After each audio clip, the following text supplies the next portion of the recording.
Simba es un proyecto gratuito de promoción de la lectura. Ayúdanos a que nuestros libros lleguen a más gente compartiendo lecturas en las redes sociales. Si puedes y quieres, también puedes hacer una donación para mantener el proyecto y posibilitar que nuestra biblioteca siga creciendo.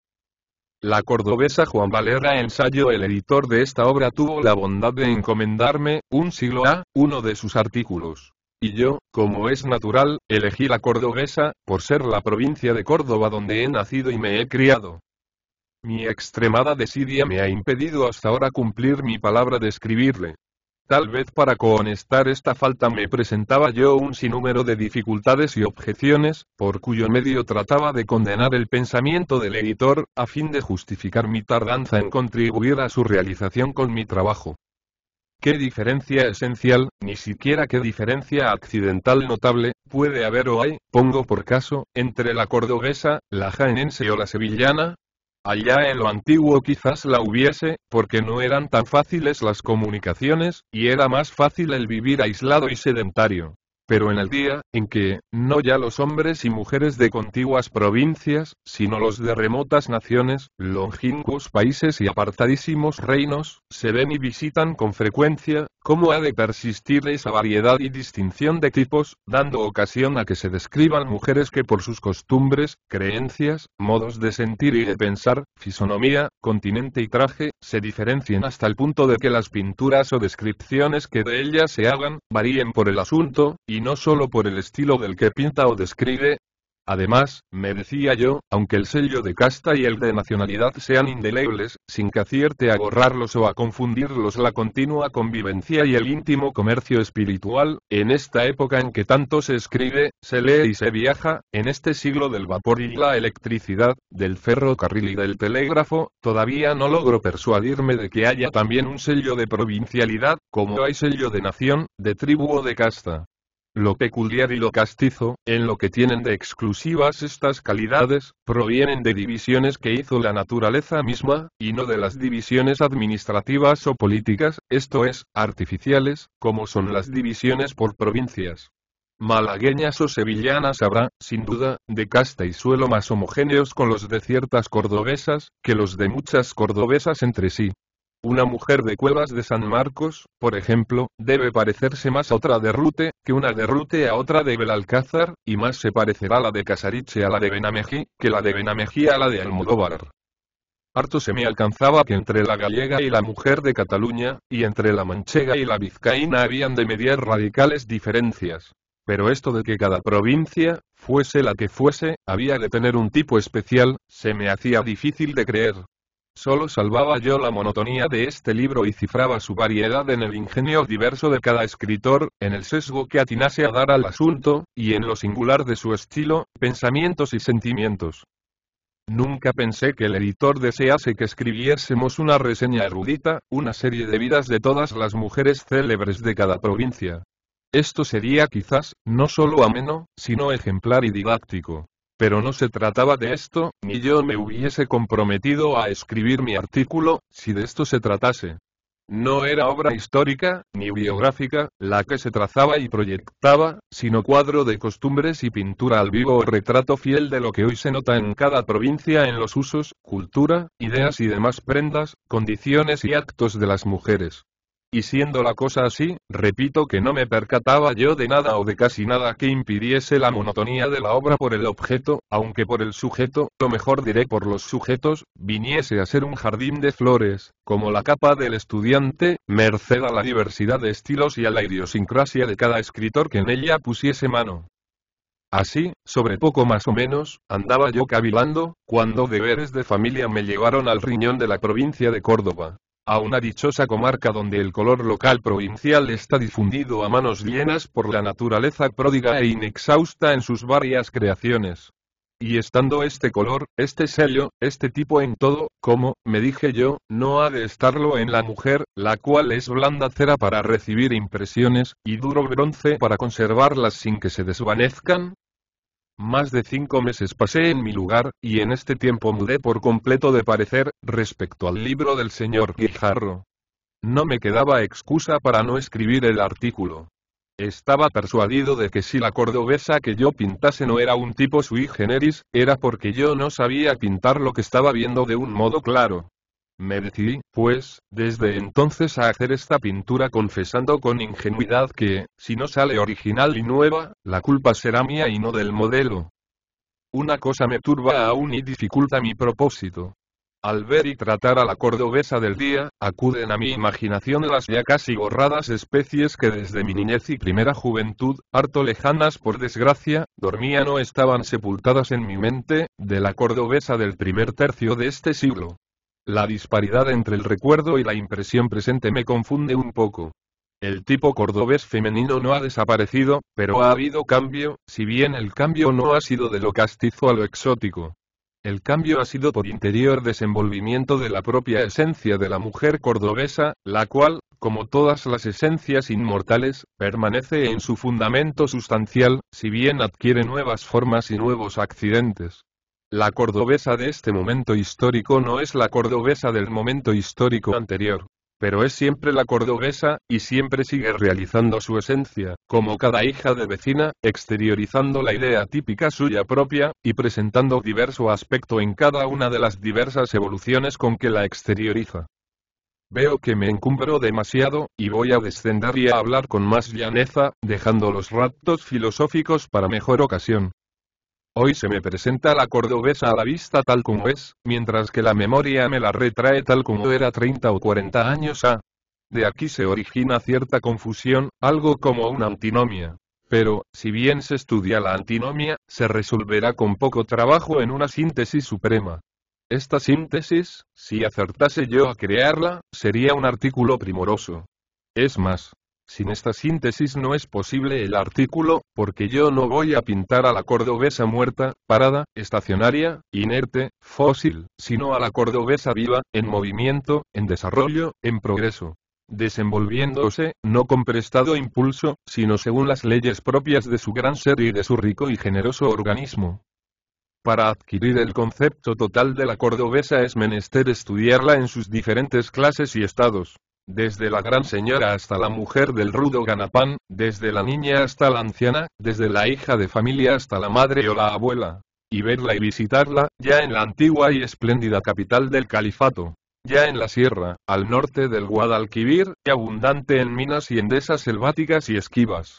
Ya en la campiña ubérrima, donde hay lugares populosos y hasta lindas ciudades, y donde de la riqueza, el bienestar y la cultura son mayores. Pero si fuésemos analizando y examinando por separado todas estas cosas, no tendría fin ni término nuestro artículo. Y así conviene tocar solo puntos capitales, y resumir y cifrar en 2 o 3 tipos todo lo que hay en la cordobesa de más característico y propio. Claro está que en la provincia de Córdoba hay damas ricas, que han estado o están en Madrid, que tal vez han ido a Baden o Biarritz algún verano.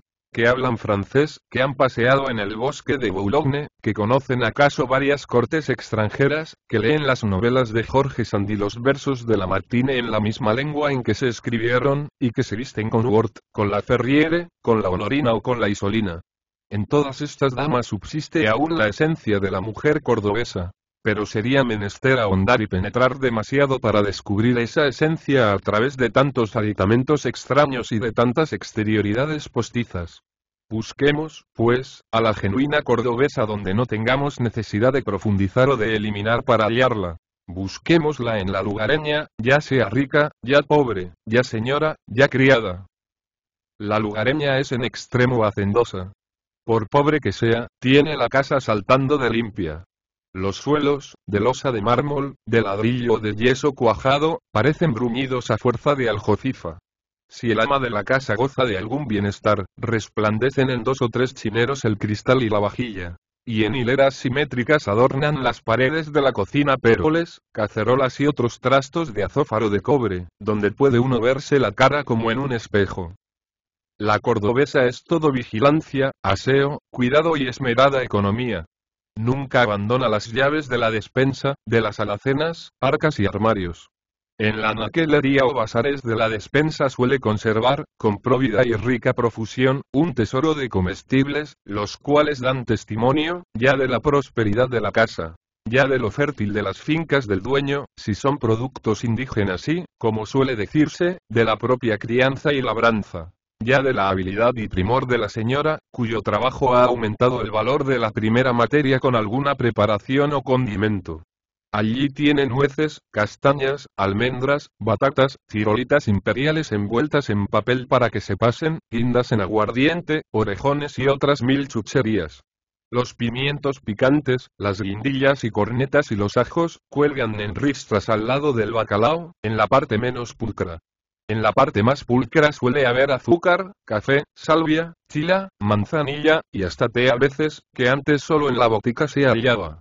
Del techo cuelgan nevegios y gigantescos jamones. Y, alternando con esta bucólica manifestación del reino animal, dulces antereguelas invernizas, uvas, granadas y otras frutas. En hondas orzas vidriadas conserva la señora lomo de cerdo en adobo, cubierto de manteca.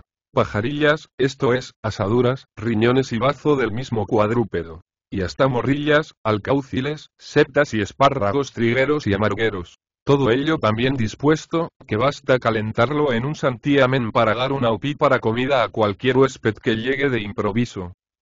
La matanza se hace una vez al año en cada casa medianamente acomodada. Y en aquella faena suele lucir la señora su actividad y tino. Se levanta antes que raye la aurora, y rodeada de sus siervas dirige, cuando no hace ella misma, la serie de importantes operaciones. Ya sazona la masa de las morcillas, echando en ella, con rociadas magistrales y en la conveniente proporción, sal, orégano, comino, pimiento y otras especias. Ya fabrica los chorizos, longanizas, salchichas y demás embuchados. La mayor parte de esto se suspende del número en cañas o barras largas de hierro, lo cual presta a la cocina un delicioso carácter de suculenta abundancia. Casi siempre se reciben en invierno las visitas en torno del hogar, donde arde un monte de encina o de olivo y pasta de orujo, bajo la amplia campana de la chimenea.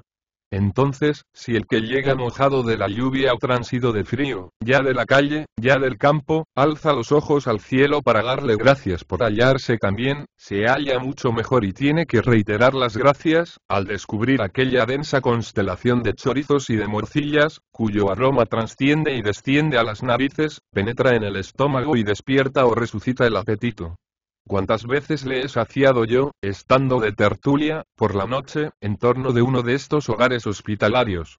Tal vez la misma señora, tal vez alguna criada gallarda y ágil, descolgaba con regia generosidad una o dos morcillas, y las asaba en parrilla sobre el rescoldo. Comidas luego con blanco pan, con un traguito de vino de la tierra, que es el vino mejor del mundo, y en sabrosa y festiva conversación, sabían estas morcillas a gloria. Es injusta la fama cuando asegura que se comen mal por allí. En mi provincia hay un sibaritismo rústico que encanta. Bien sabe mi paisana estimar, buscar y servir en su mesa las mejores frutas, empezando por la que se cría en su heredad, 1000 veces más grata al paladar y más lisonjera para el amor propio que la tan celebrada del cercado ajeno.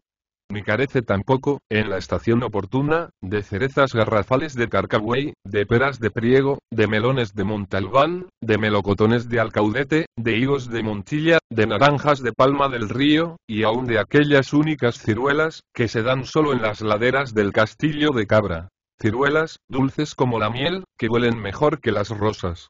En cuanto a las uvas, no hay que decir que son mejores ni peores en ninguna parte, porque son excelentes en todas. Y las hay Irenés, Pedro Jiménez, negras, albillas, don buenas, de corazón de cabrito, moscateles, baladíes, y de otros 1000 linajes o bidueños.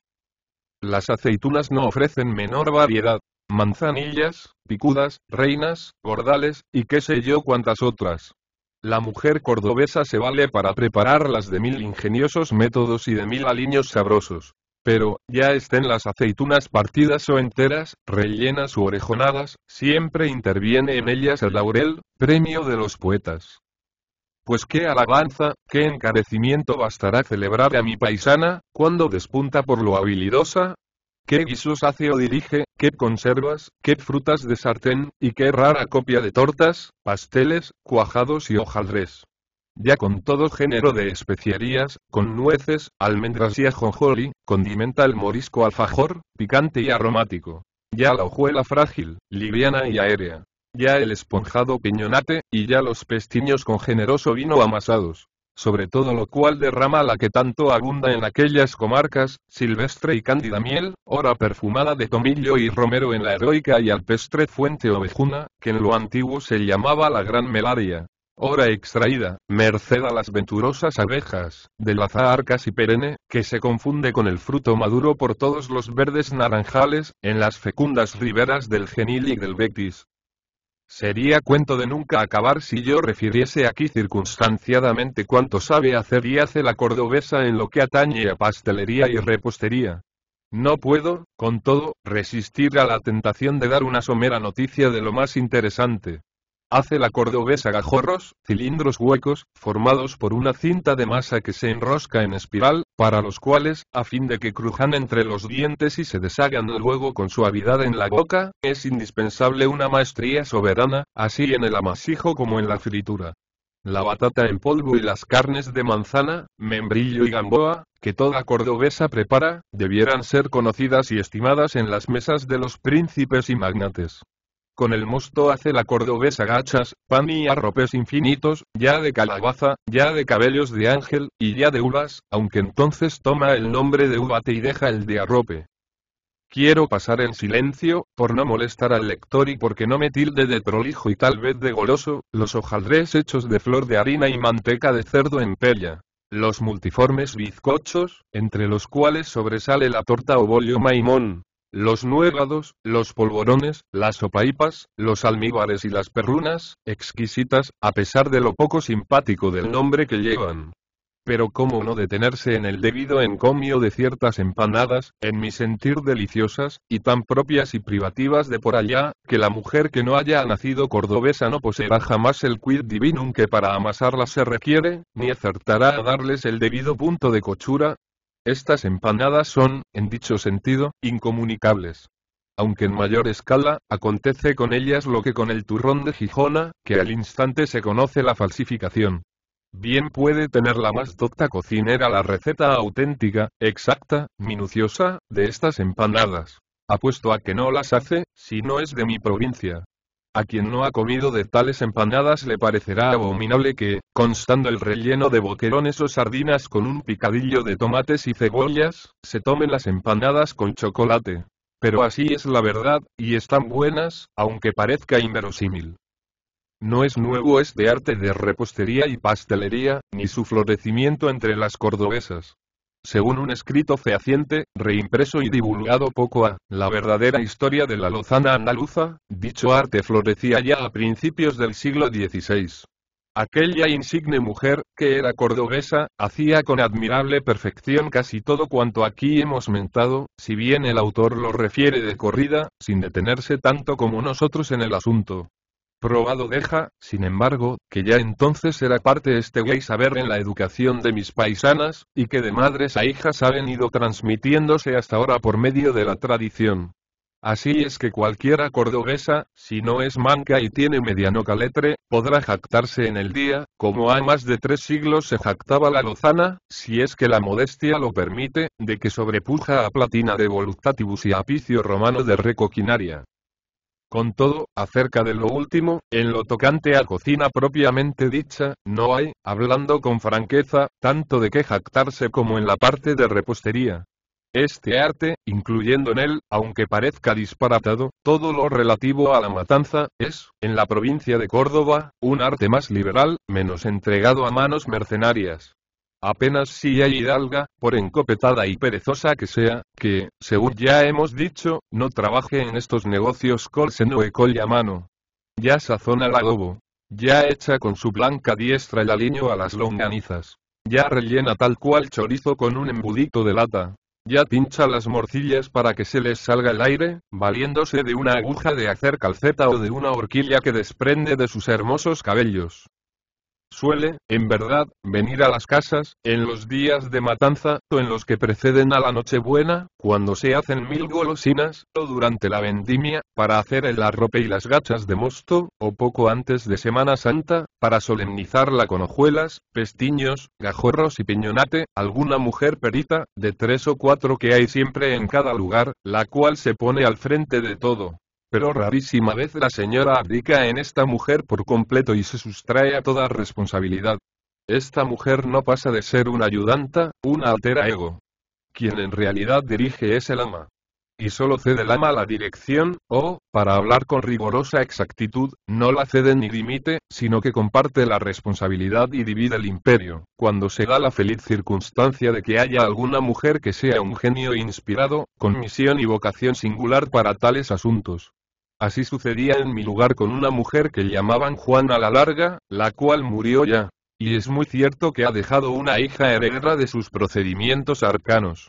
Pero el genio no se hereda, y la hija de Juana la Larga no llega, ni con mucho, a donde llegaba su madre. Es mucho menos larga en todo, como lo reconocen y declaran cuantas personas competentes han conocido a la una y a la otra. Con la cocina, con el guiso diario, hay muy distinto proceder. Una señora cuidadosa y casera tendrá cuenta con lo que se guisa, irá a la despensa, dará órdenes. Pero el verdadero guisar queda enteramente al cuidado de la cocinera. De aquí lo decaído del arte. La cocina cordobesa fue, sin duda, original y grande. Hoy es una ruina, como los palacios de Medina Azahara y los encantadores jardines de la Almunia. Solo quedan algunos restos, que dan señales, que son reliquias de la grandeza pasada. Restos que un hábil cocinero arqueólogo pudiera restaurar, como ha restaurado Canina los antiguos monumentos de Roma. Sería menester una pericia técnica, de que carezco, para caracterizar aquí la cocina cordobesa, excelente aunque arruinada, y para definirla y distinguirla entre las demás cocinas de los diversos pueblos, lenguas y tribus del globo. El lector me perdonará que hable casi como profano en esta materia trascendente.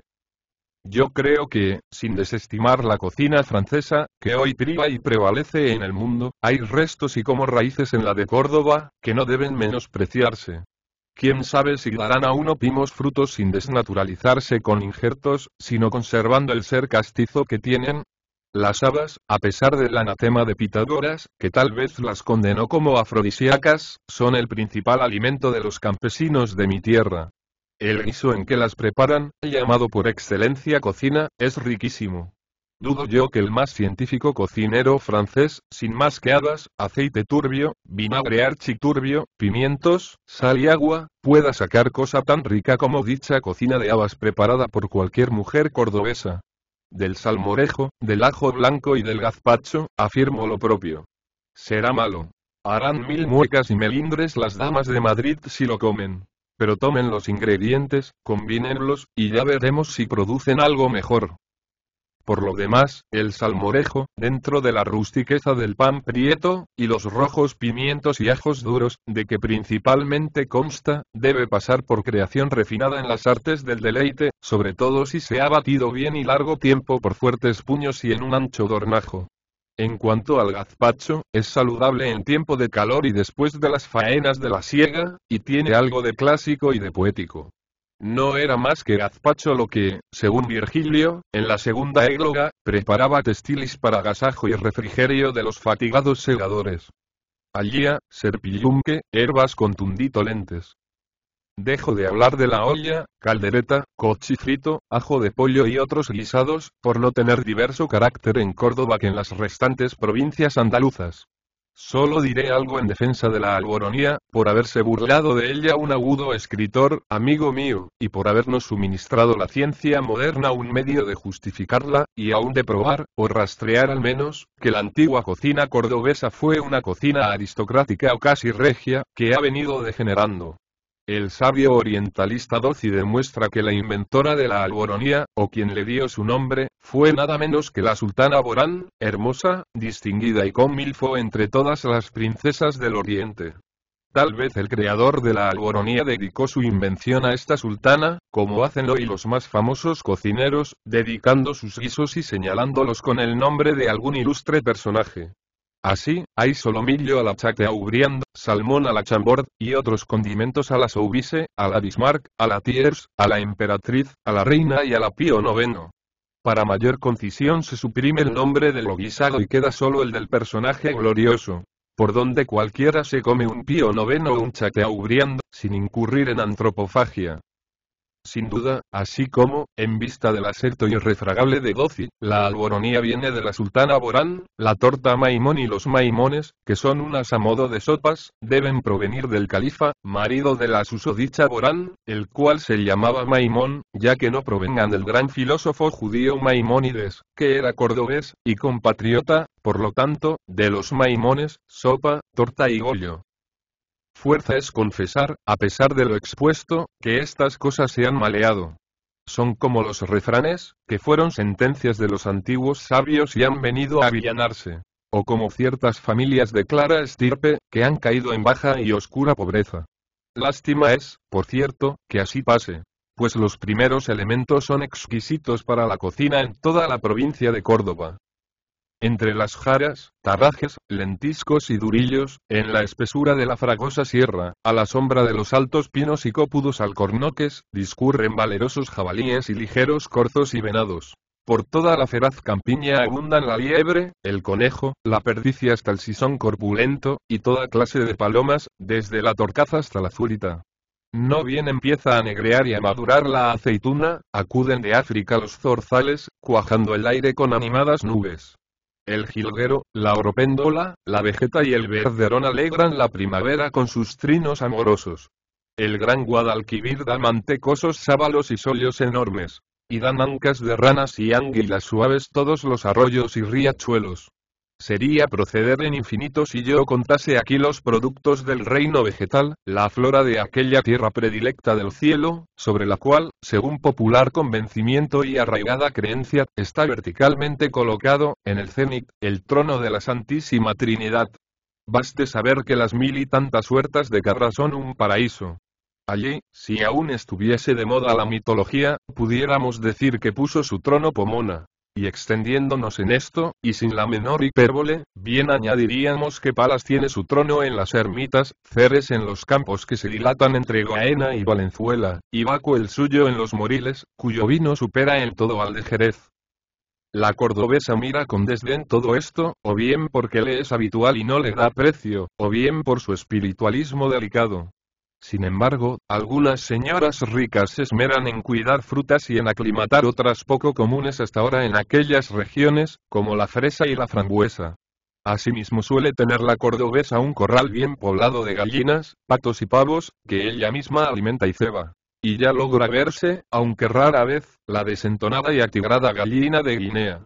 El faisán sigue siendo para mis paisanas un animal tan fabuloso como el fénix, el grifo o el águila bicípite. Donde verdadera y principalmente se luce la cordobesa es en el manejo interior de la casa. Los versos en que Schiller encomía a sus paisanas, pudieran con más razón aplicarse a las mías. No es la alemana la que describe el gran poeta, es la madre de familia de mi provincia o de mi lugar. Ella en el reino aquel prudente manda. Reprime al hijo y a la niña e instruye. Nunca para su mano laboriosa, cuyo ordenado tino en rico aumento del caudal refluye. Cómo se afana. Cómo desde el amanecer va del granero a la bodega, y de la bodega a la despensa. Cómo atisba la menor telaraña y hace al punto que la desollinen, cuando no la desollina ella misma.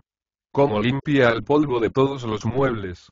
Con qué esmero alza en el armario o guarda en el arca o en la cómoda la limpia ropa de mesa y cama, sahumada con alucema. Ella borda con primor, y no olvida jamás los 1000 pespuntes, calados, dobladillos y vainicas que en la amiga le enseñaban, y que hizo y reunió en un rico dechado, que conserva como grato recuerdo. No queda camisa de hilo o de algodón que no marque, ni calceta cuyos puntos no encubra y junte, ni desgarrón que no zurza, ni rotura que no remiende. Si es rica, ella y su marido y su prole están siempre aseados y bien vestidos. Si es pobre, el domingo y los días de grandes fiestas salen del fondo del arca las bien conservadas galas, mantón o pañolón de Manila, rica saya y mantilla para ella. Y para el marido una camisa bordada con pájaros y flores, blanca como la nieve, un chaleco de terciopelo, una faja de seda encarnada o amarilla, un marsellé remendado, unos zahones con botoncillos de plata dobles y de muletilla, y unos botines prolijamente bordados de seda en el bien curtido becerro.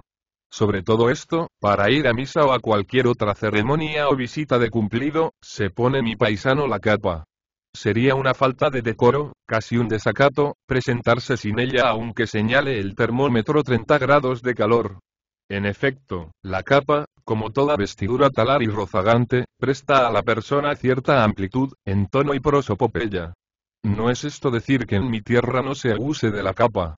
Me acuerdo de un médico que nos visitaba en el lugar, siendo yo niño, el cual no la abandonaba jamás. Iba embozado en ella y no se desembozaba ni aun para tomar el pulso, tomándole por cima del embozo. Claro está que quien no se quita jamás la capa, menos se quita el sombrero, sino en muy solemnes ocasiones. Hombre hay que ni para dormir se le quita, trayéndole hacia la cara para defenderla del sol o de la luz, si duerme la siesta al aire libre.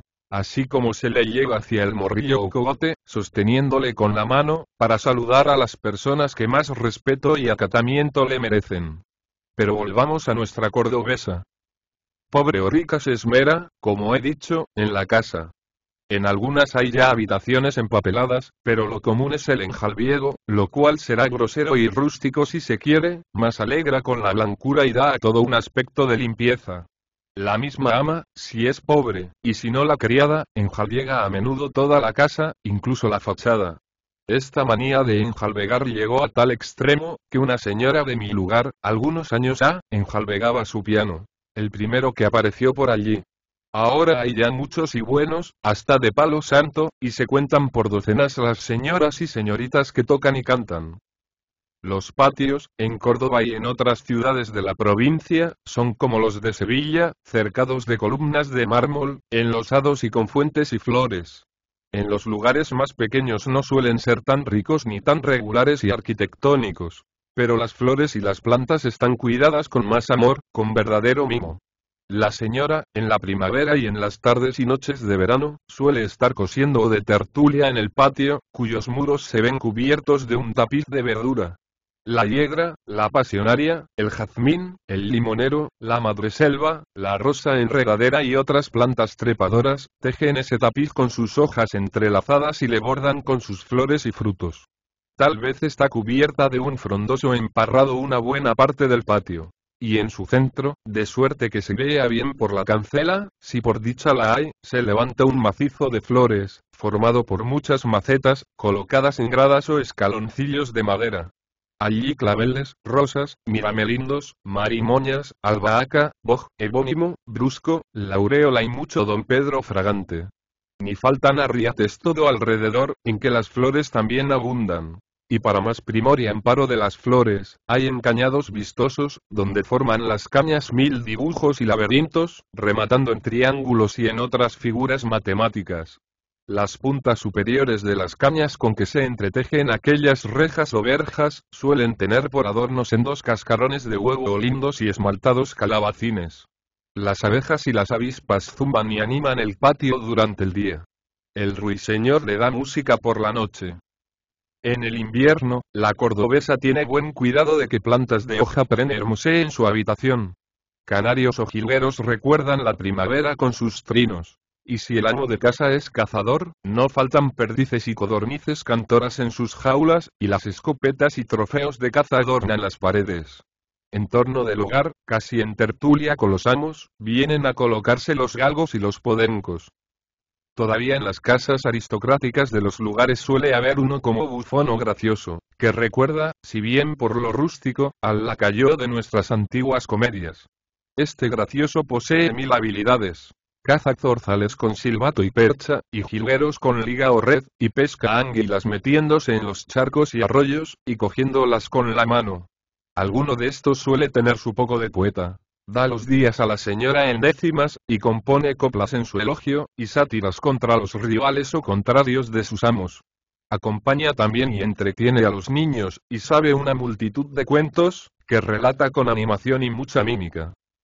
La criada del lugar no deja de saber también muchos cuentos, y los cuenta con gracia. Los sabe de asombros, de encantos y de amores. Y todos estos son serios. Para lo cómico y jocoso atesora una infinidad de chascarrillos picantes. Siendo yo pequeñuelo, no me hartaba nunca de oír cuentos que me contaban las criadas de casa. El más bonito, el que más me deleitaba, era el de Doña Guiomar, cuyo argumento, en lo esencial, es el mismo del drama indio de Kalidasa, titulado Sakuntala. Los árabes, sin duda, trajeron este cuento y otros 1000, en la Edad Media, desde el remoto Oriente. La criada que descuella por lo lista, amena y entretenida, se capta la voluntad y se convierte siempre en la acompañante o favorita del ama, o de la niña o señorita soltera. Viene a asemejarse a la confidenta de las tragedias clásicas, y aún puede hacer el papel de none. De todos modos va con su ama a visitas, a misa y a paseo, le lleva y le trae recados, y procura tenerla al corriente de cuanto pasa en el lugar. A esto de saber vidas ajenas y de murmurar, menester es confesarlo, hay una deplorable afición en las hidalgas y ricas labradoras de por allí. Por lo demás, si hay algo de cierto en el mordaz proverbio que dice: al andaluz hacedle la cruz, y al cordobés de manos y pies, bien puede afirmarse que no reza con las mujeres. Antes son víctimas las pobrecitas de los levantiscos, alborotados y amigos de correrla que son generalmente los maridos. Ya dice uno que va al campo a ver las viñas o los olivares y a inspeccionar la poda, la cava u otra labor cualquiera. Ya supone otro que va a cazar sub jove frígido, tenerae conjugis y memor. Ya este tiene que ir a negocios a la cabeza de partido, o a Córdoba, o a Madrid por motivos políticos. Ya alega aquel que debe ir a Jerez a llevar muestras de vino, o a alguna feria, a ver si vende o compra ganado. En suma, jamás carece ninguno de pretexto para estar ausente de su casa la mitad del año. Si el marido es mozo y alegre, suele pasar meses enteros lejos del techo conyugal.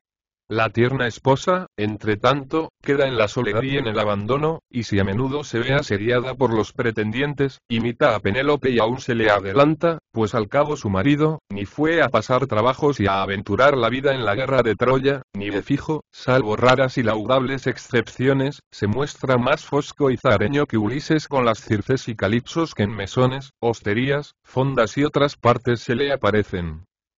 Muy de maravillar y muy digna de alabanza es esta fidelidad resignada de la cordobesa. No negaré, con todo, que a veces agota la cordobesa la resignación y rompe el freno de la paciencia. Entonces estallan los celos como una tempestad. Me acuerdo de cierta parienta mía que supo que su marido tenía con todo sigilo a una muchacha en su casa de campo, a donde iba todas las tardes y aún se quedaba algunas noches, con pretexto de las labores.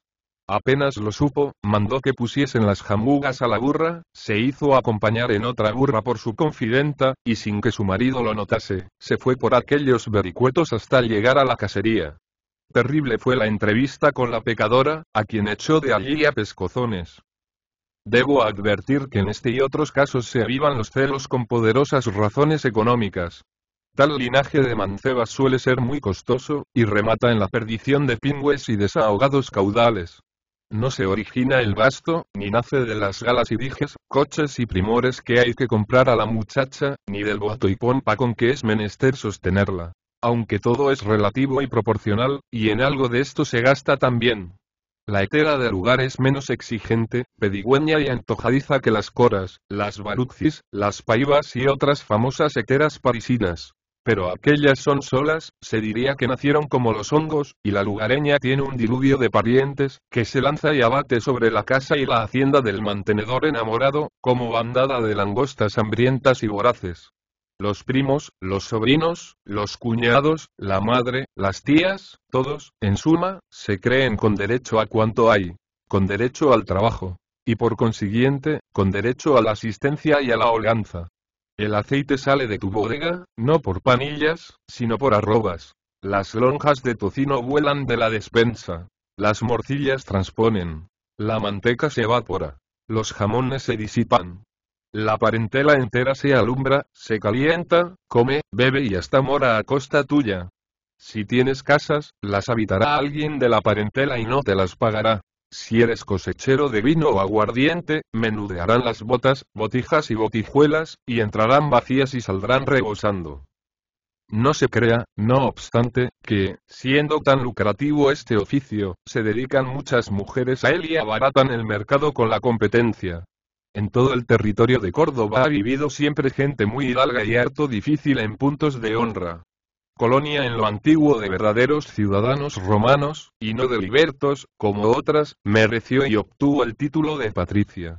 Cuando la invasión maometana, no vinieron a poblarla rudos y plebeyos berberiscos, sino claros varones de pura sangre arábiga. Los linajes más ilustres de Medina y de la Meca. Los descendientes de los ansares, tabíes y muadjires.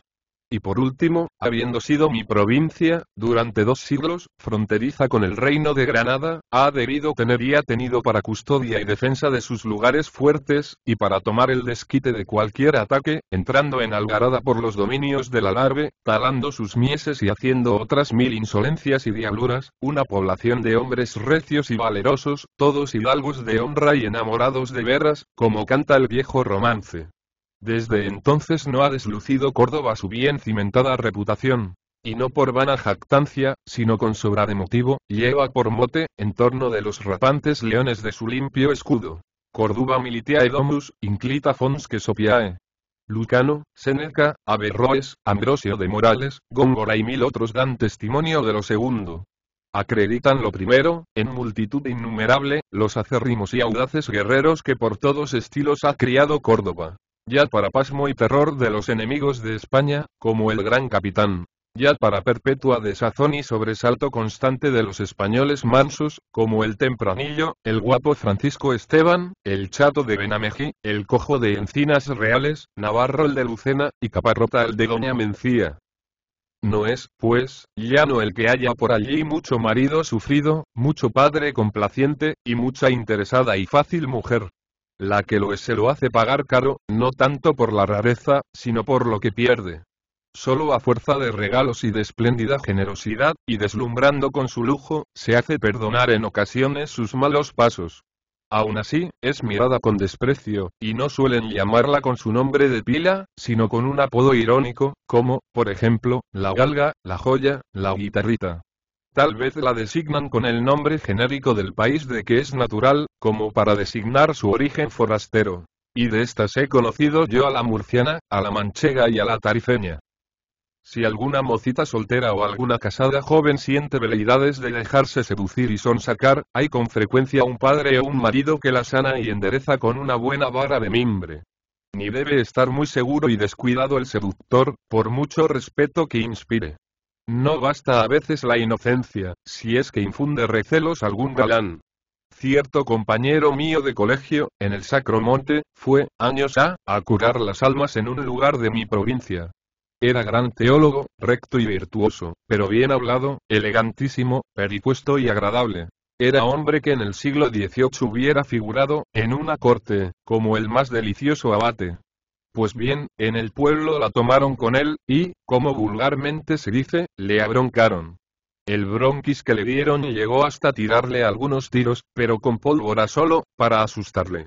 Él calculó que de la pólvora, si no surtía efecto, se podría con facilidad pasar a los perdigones, y se largó con la música y la teología a otra parte menos difícil. Semejantes extremos son raros, por fortuna. La cordobesa no es coqueta, sino muy prudente y sigilosa, y a nadie compromete. Aunque sea de la más humilde condición, acostumbra a desahuciar al paciente enamorado, hablando de su honor, como las damas calderonianas. Cuando esto no basta, ni chilla, ni alborota, ni escandaliza.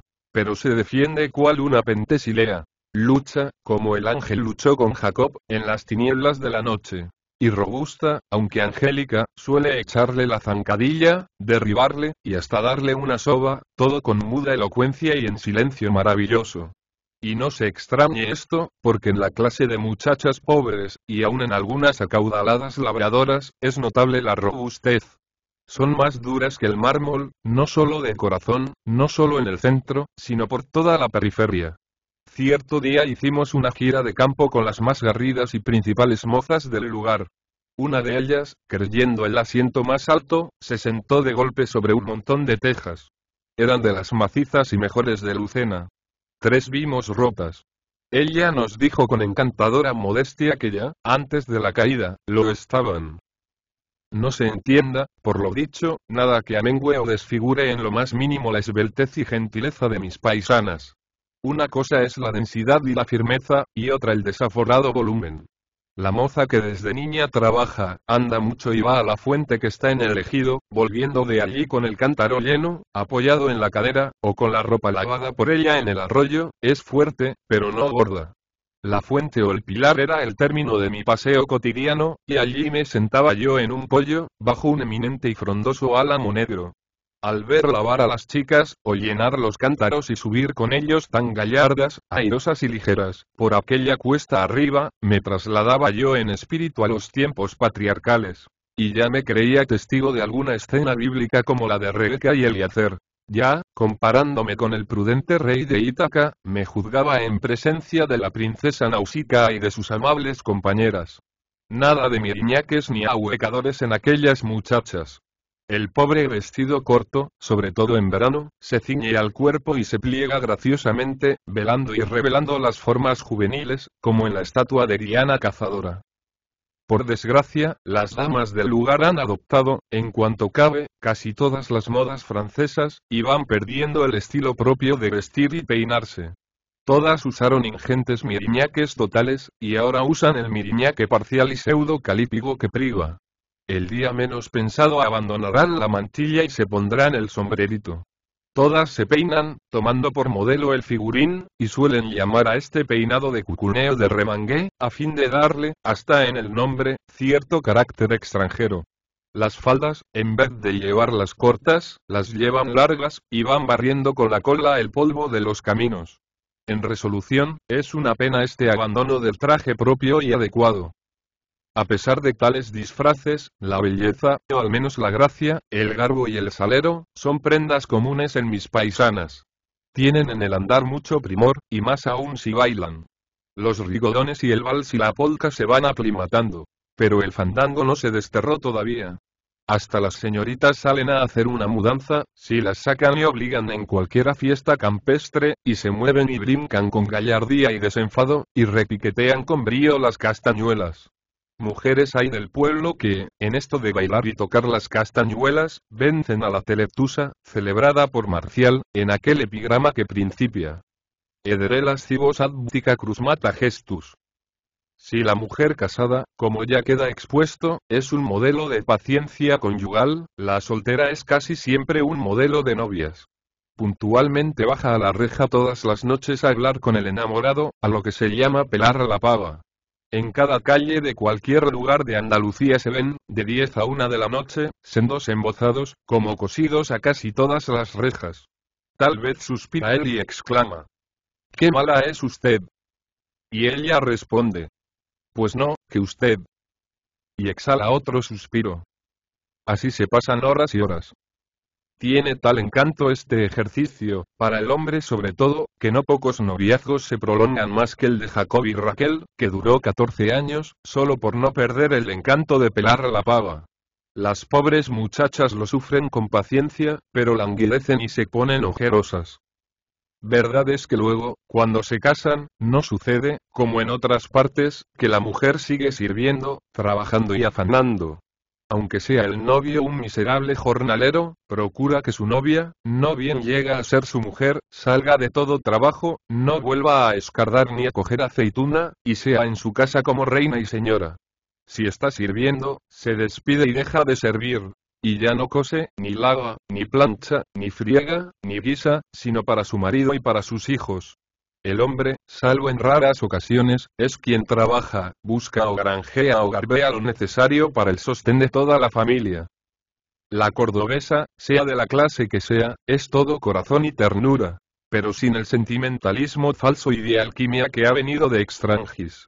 Nadie, vergüenza es confesarlo, ha pintado a la cordobesa del pueblo, verdaderamente enamorada y apasionada, como el novelista Mérimée. Su Carmen es el tipo ideal de la humilde y baja de condición, aunque sublime por el alma. Como reza el dístico del poeta griego, que sirve de epígrafe a la novela, Carmen sabe morir y amar. Es admirable cuando se entrega por amor y cuando por amor muere. Tiene 2 horas divinas. Una en la muerte, otra en el tálamo. De atrás le viene al garbanzo el pico, según el decir vulgar. Desde muy antiguo es la cordobesa espejo, luz y norte de enamoradas. Sus ojos, como los de Laura, inspiran platónicos y casi místicos afectos, y hacen que un moro, como Ibn Zeidún, escriba canciones más finas que las del Petrarca, merced a la princesa Ualada, que era asimismo poetisa. Los amores de dos mujeres cordobesas han tenido un inmenso influjo bienhechor en el mundo. Han contribuido, casi han sido causa de las más preciadas glorias para España, y de acontecimientos tan providenciales, que sin ellos la actual civilización europea no se explicaría. Sin Zaida, enamorada de Gustios, no hubiera nacido Mudarra.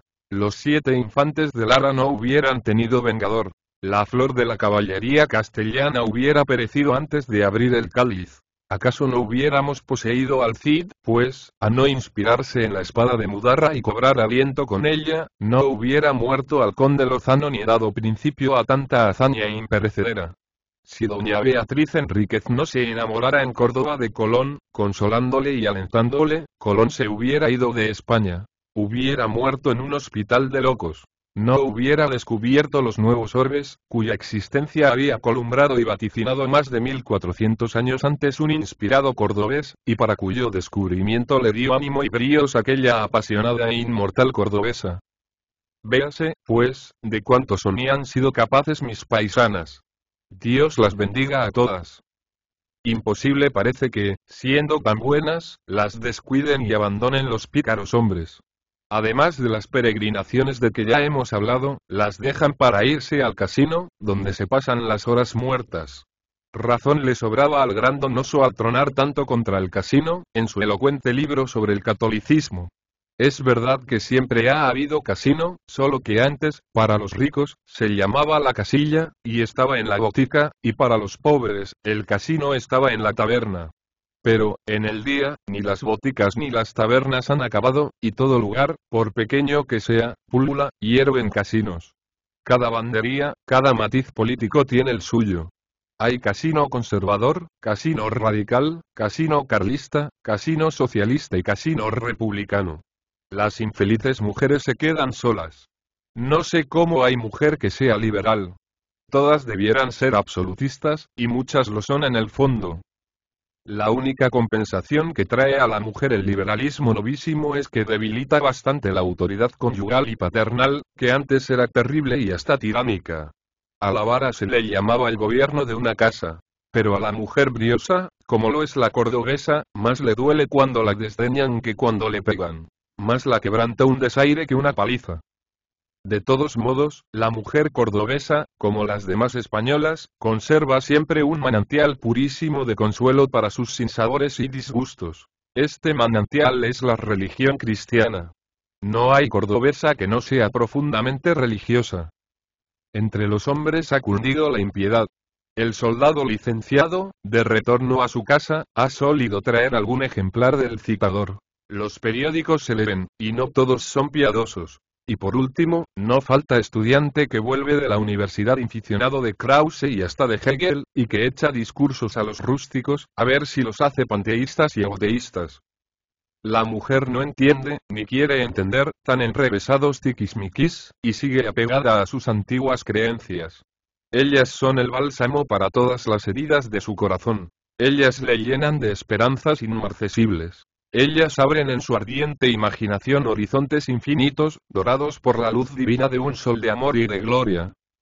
Hasta para menos elevadas exigencias y para más vulgares satisfacciones es la religión un venero inagotable.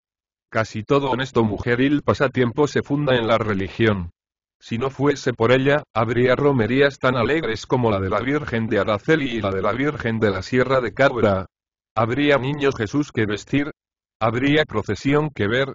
Habría paso de Abraham, descendimiento, judíos y romanos, apóstoles y profetas, encolchados, ensabanados y jumeones, hermanos de cruz, y demás figuras que salen por las calles en la Semana Santa. Nada de esto habría. No tendría la mujer jubileos y novenas, ni oiría sermones, ni adornaría con flores ningún altar, ni engalanaría ninguna cruz de mayo, ni se complacería tanto en el mes de María. Las golondrinas, que ahora son respetadas porque le arrancaron a Cristo con el pico las espinas de la corona, serían perseguidas y muertas, y no acudirían todos los años a hacer el nido en el alero del tejado o dentro de la misma casa, ni saludarían al dueño con sus alegres píos y chirridos. Todo para la mujer estaría muerto y sin significado, faltando la religión. La pasionaria perdería su valor simbólico. Y hasta el amor al novio o al marido o al amante, que ella combina siempre con el presentimiento de deleites inmortales, y que idealiza, hermosea y ensalza con mil vagos arregoles de misticismo, se convertiría en cualquiera cosa, bastante menos poética. Tal es, en general, la mujer de la provincia de Córdoba. Si entrásemos en pormenores, sería este escrito interminable. En aquella provincia, como en todas, hay 1000 grados de cultura y de riqueza, que hacen variar los tipos.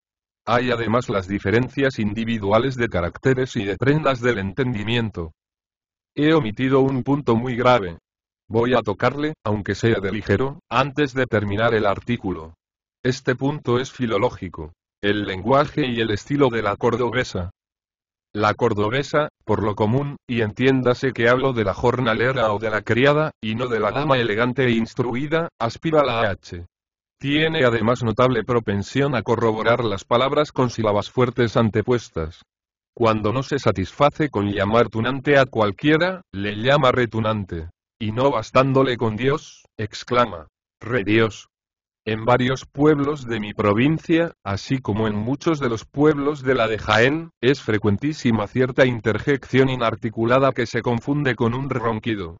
La cordobesa, por último, adorna su discurso con 1000 figuras e imágenes, le salpimenta de donaires y chistes, y le anima con el gesto y el manoteo. El adverbio a manta se emplea a cada instante para ponderar o encarecer la abundancia de algo. Las voces mantés, mantesón, mantesada y mantesonada, mantesería y mantesonería, salpican o llenan tanto todo coloquio como en Málaga la de charrán y sus derivados. Más singular es aún el uso del gerundio en diminutivo, para expresar que se hace algo con suavidad y blandura. Así, pues, se dice, don fulano se está muriendito. La niña está deseandito casarse, o rabiandito por novio. En la pronunciación dejan un poco que desear las cordobesas. La C y la S se confunden y unimisman en sus bocas, así como la L, la R y la P. ¿Quién sabe si sería alguna maestra de miga cordobesa la que dijo a sus discípulas, niñas, sordado se escribe con L y precertó con P? Pero si en la pronunciación hay esta anarquía, en la sintaxis y en la parte léxica, así las cordobesas como los cordobeses, son abundantes y elegantísimos en ocasiones, y siempre castizos, fáciles y graciosos. No poca gente de Castilla pudiera ir por allá a aprender a hablar castellano, ya que no a pronunciarle. Sin adulación servil aseguro que la cordobesa es, por lo común, discreta, chistosa y aguda. Su despejo natural suple en ella muy a menudo la falta de estudios y conocimientos. Sus pláticas son divertidísimas. Es naturalmente facunda y espontánea en lo que dice y piensa. Amiga de reír y burlar, en broma a los hombres y les suelta 1000 pullas afiladas y punzantes, pero jamás se encarniza. ¿Qué otra cosa he de añadir? Una cordobesa es avara y otra pródiga, pero todas son generosas y caritativas. Cordobesa hay que leer todavía libros antiguos, devotos los más, que pertenecieron a su bisabuela, y que están como vinculados en la casa. Vgr. La perfecta casada, del maestro León. El menosprecio de la corte y alabanza de la aldea, y el Monte Calvario, de Fray Antonio de Guevara, y hasta las obras completas, 12 volúmenes en folio, del venerable Palafox. No lo digo fantaseando. He conocido lugareña cordobesa que tenía y leía estos y otros libros por el estilo. Otras leen novelas modernas de las peores. Otras no leen nada. Mujeres hay que han estado en Sevilla o en Madrid, que han ido a Málaga y han visto la mar. Y mujeres hay que jamás salieron de su pequeña villa, y se forman de Madrid idea tan confusa como las que yo me formo de las ciudades que puede haber en otro planeta. Casi ninguna está descontenta de su suerte. La buena pasta es muy común.